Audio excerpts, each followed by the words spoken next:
안녕하세요, 루지입니다. 일과 투자 그리고 삶 이런 것들의 균형을 맞춰가는 게 굉장히 어렵다는 것을 요즘 많이 느끼고 있습니다. 이들의 균형을 잘 맞춰가는 게 가장 중요한 덕목임에도 이게 안 되는 이유가 제 유년 시절 그리고 어린 시절 그리고 20대 시절에 있는 것 같습니다. 어떻게 보면 제가 살아왔던 방식이기 때문에 이를 한 번에 바꾸는 게 오히려 어려운 게 맞는 것 같습니다. 머릿속에 박혀있는 제 어린 시절 추억은 매번 부모님이 새벽부터 출근해서 밤 12시에 들어오고 가끔 10시에 들어올 때면 구멍가게에서 아이스크림을 한 봉지 이렇게 들고 들어오셨던 그런 기억들이고요. 그리고 성인이 돼서 20대 기억은 시급 2,000원, 2,300원 이렇게 받고 편의점에서 주말에 계속 일을 하고, 그리고 평일에도 방학 기간에는 부모님 제과점에 아침부터 출근해서 부모님의 손발을 줄여드리고자 노력했던 것밖에 없는 것 같아요.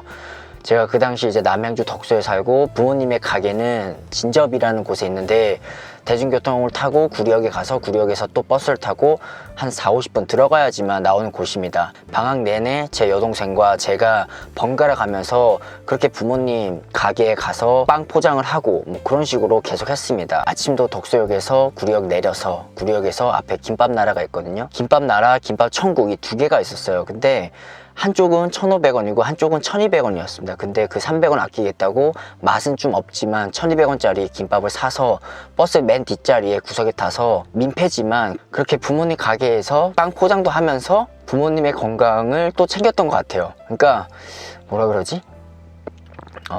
하지 정맥증이 있으셨고, 그리고 허리가 원래 좀 안 좋으셔가지고 매번 그런데 아버님은 또 힘들다고 맨날 담배 피시고 반주하면서 소주를 계속 한 잔씩 먹고, 럼주라고 뭐 그 빵에 넣는 거 있는데 그것도 맨날 마시고, 그런 식으로 일하는 걸 제가 보면서 진짜 이거를 벗어나야겠다 라는 생각을 굉장히 많이 했습니다. 그래서 지금도 그런 게 머릿속에 있어서 항상 뭔가 할 때 이 균형을 잃어버리는 것 같아요. 저는 그런 식으로 요즘 생각을 하고 있고요.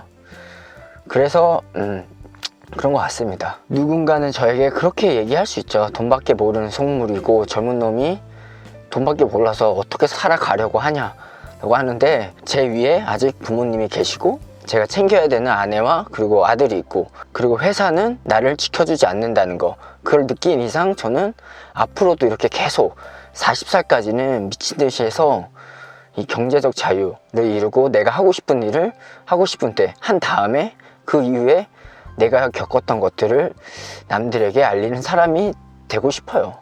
그게 지금 제 머릿속에 가득 찬 생각이고요. 이게 제 진심입니다. 와이프랑 약속한 게 있거든요. 제가 30살 되던 해 때 이제 처음으로 회사에서 이슈가 터져서 회사를 나가야 되나 말아야 되나 라는 고민을 처음 했던 날이고, 그때 이제 집에 와서 와이프한테 진짜 10년 동안 미친 듯이 살 거고 5년 동안, 짧게는 3년 동안 정말 가정이 정말 소중하지만 지금 우리 오피스텔 10평에서 살고 이런 생활을 벗어나려면 내가 진짜 미친 듯이 해야 되니까 최소 3년은 평일에도 내가 임장하고 오느라고 늦을 수도 있고, 주말에도 이런 임장이나 이런 모임들이 있으면 내가 꼭 참여해가지고 거기서 함께 할 거니까 좀 이해해달라는 식으로 얘기를 했고, 딱 3년만 기다려달라고 했습니다. 제가 이제 34시니까 이제 그 후로 4년이 지났죠. 근데 4년이 지난 지금도 그런 생각들이 아직 바뀌지 않은 걸 봐서는 제가 정말 속물인가? 라는 생각을 조금은 하고 있습니다. 그래서 중기적으로 5년 그리고 길게는 10년 잡고 40살까지 내가 하기 싫은 것들을 꾹꾹 참아내면서 하자라고 했잖아요.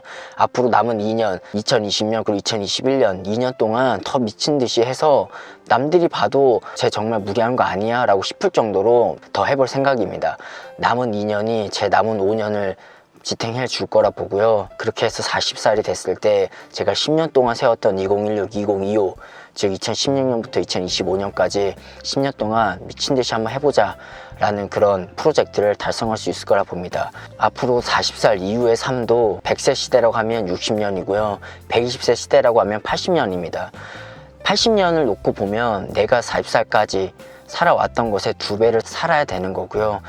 내가 나이가 들수록 점점 나의 노동력은 감소하기 때문에 내 소득은 계속 감소할 수밖에 없는 겁니다. 앞으로 남은 2년 그리고 5년 합쳐서 7년이라는 기간 동안 다시 한번 제 유년 시절 그리고 어린 시절 그리고 20대 시절을 생각하면서 더 열심히 해볼까 합니다. 중간중간에 여러분들이 그래도 이건 아니다 싶은 게 있으면 그래도 언제든지 얘기해 주세요. 실제로 그런 조언들을 많이 받긴 하는데 대부분 조언들이 비아냥거리거나 욕설을 섞어서 하는 조언들이 많다는 거예요. 그런 댓글이나 뭐 메일이 오면 읽긴 읽죠. 읽고 근데 제가 바로 지웁니다.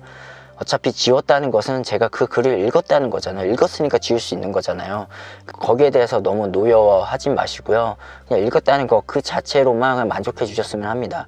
저는 저 나름대로 지금처럼 패턴 유지하면서 살 거고요. 그러면서도 항상 머릿속에는 일상과 투자 이 두 가지 균형을 맞춰 나가고자 오늘도 우리 부모님은 똑같은 시간에 똑같은 장소에 출근해서 지금도 일을 하고 있습니다. 건강은 이전보다 당연히 더 안 좋아졌음에도 계속 이런 생활을 하는 것 그런 것 때문에 사실 걱정도 많이 되고요. 그렇기 때문에 저도 돈을 안 쓰고 모아가는 겁니다. 내가 만약 차를 바꾼다고 해도 아직 차가 없는 우리 부모님에게 먼저 사드려야 되는 게 맞는 것 같고 내가 일하면서 뭐 어깨가 아프고 허리가 아프고 뭐 그렇다고 안마기를 산다? 이런 것도 말이 안 되는 거죠. 그럴 거면 우리 부모님을 먼저 사드리는 게 맞고 우리 장모님이나 장인어른을 사드리는 게 맞잖아요. 모든 면에서 자꾸 부모님과 뭐 가족들이 생각이 나서 제가 소비를 하는 게 조금 부담이 되는 경우도 좀 있는 것 같아요.